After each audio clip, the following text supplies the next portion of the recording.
जब सारी एफआईआर दर्ज हुई है तो बाबा का नाम उसमें नहीं है, तो ये बिना मुख्यमंत्री जी की मर्जी के थोड़ा ही हो रहा होगा। तो क्यों बचाया जा रहा है? अब ये तो आप लोग पूछो मुख्यमंत्री जी से क्यों बचा रहे हैं। ये मैं बाबा से भी कहना चाहता हूँ, बाबा अगर इन लोगों के हितैषी हैं तो कम से कम 1-1 करोड़ रुपए का मुआवजा इन परिवारों को दे।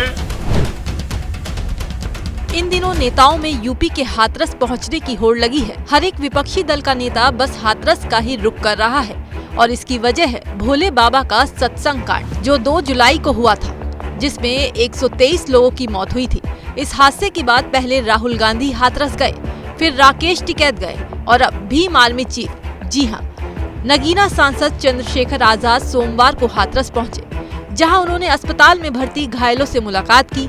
उनसे मिलकर बोले, आप परेशान ना हो, हम बात करेंगे।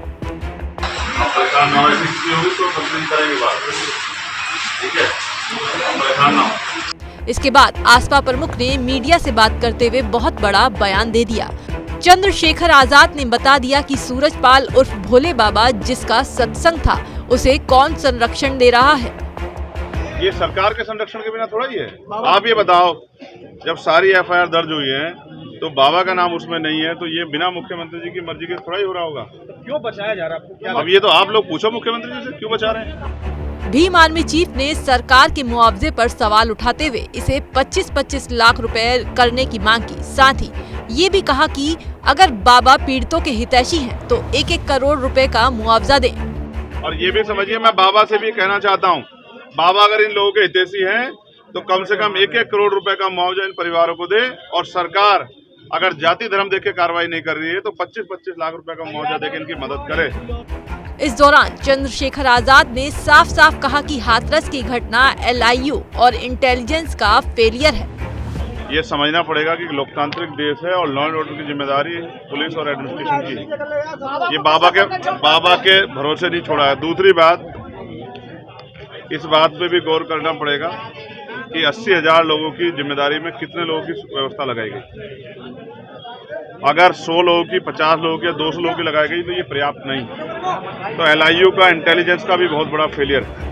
और तो और सांसद जी ने योगी सरकार पर हाथरस कांड से पल्ला झाड़ने का भी आरोप लगा दिया। क्या कुछ कहा, सुनिए। और दूसरा, सरकार अगर निगरानी नहीं रखेगी, सरकार को तो ये पता लग जाता है किसके घर में क्या बना है, किसने कौन से रंग के कपड़े पहने हैं। सरकार तो सब कुछ बता देती है। तो इतनी बड़ी मॉब और जो घटनाएं जो हैं घट गई, इतनी बड़ी, इतने लोगों की जान चली गई, इससे पल्ला झाड़ के सरकार काम नहीं चलेगा।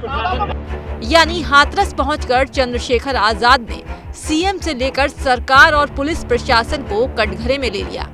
बहुत बड़ी बड़ी बातें की, बड़े बड़े गंभीर आरोप लगाए, साथ ही भोली भाली जनता को अंधविश्वास और ऐसे बाबाओं से दूर रहने की अपील भी की।